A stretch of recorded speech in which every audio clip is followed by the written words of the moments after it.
Ibikorwamo iyi sukari ni ibisheke bisanzwe birozwa bigashyirwa mu mashini ibikamuramo umutobe. Uwo mutobe utekwa ku bushyuhe bwa degrees Celsius zigera kuri 350. Nyuma y'amasaha 2 amazi yabamaze gushiramo yabaye umwuka, hagasigara isukari yonyine iri mu ibara ry'umuhondo. Hari indi ntwari Valentin avuga ko itagira ingaruka mbi ku buzima. Nuko nta kinyabutabire gikoreshwa hano muri isukari, ku buryo ku myaka yose, ariko ibyo tunabiharira abashakashatsi bazabikenera bakaza bakayikoraho ubushakashatsi ku myaka yose, ku rwego rw'arirwo rwose umuntu arayikoresha kandi ntibimugiraho ingaruka. Twabonye kenshi ubuzima bw'abantu buri mu kaga, ugasanga umubiri ukeneye amasukari ariko kubera ibirwara by'ibikatu ugasanga bavuga bati ntabwo byemewe gukoresha isukari zisanzwe, twe duhitamo kuba igisheke sicyo giteza ikibazo. Ubu ni ubushakashatsi yashyize mu bikorwa yifashishije enjeniyeri Yves Nikubwayo wize ibinyabutabire akabona n'amahugurwa mu nganda nk'izi mu mahanga.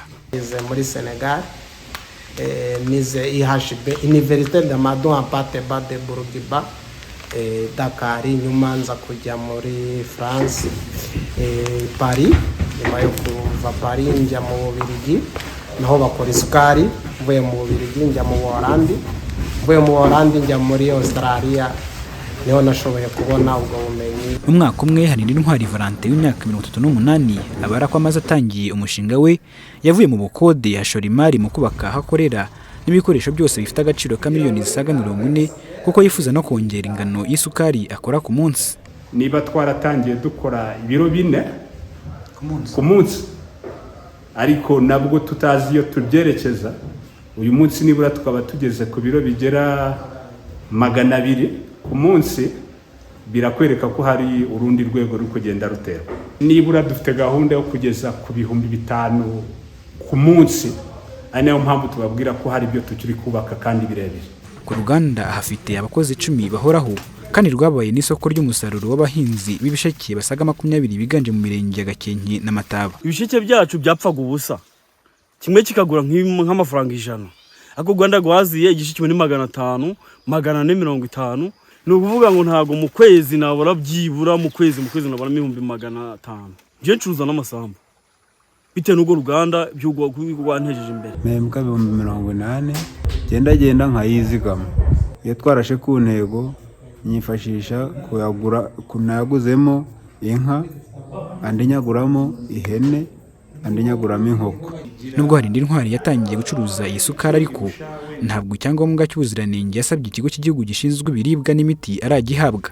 Isoko rirahari ariko ntabwo turacuruza byo gucuruza, kuko ibyo byangombwa nabyo ni ingenzi cyane. Umuyobozi w'akarere ka Gakenke wungirije ushinzwe iterambere ry'ubukungu Niyonsenga Aimé François avuga ko ubuyobozi bwiteguye gufatanya nawe mu gushakira ibisubizo ibyatuma umushinga udatera imbere. Umusaruro turawufite w'ibisheke, ariko dusanga hakeneye yuko abaturage bigishwa uko bihingwa, ariko cyane cyane n'uburyo bufumbirwa kugira ngo ya sukari koko ikomeze kuba umwimerere.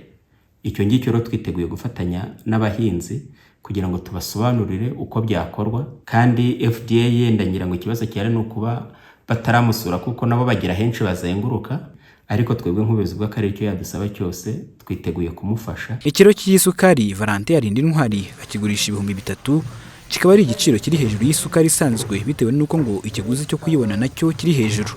Patience ishimwe mu karere ka Gakenke.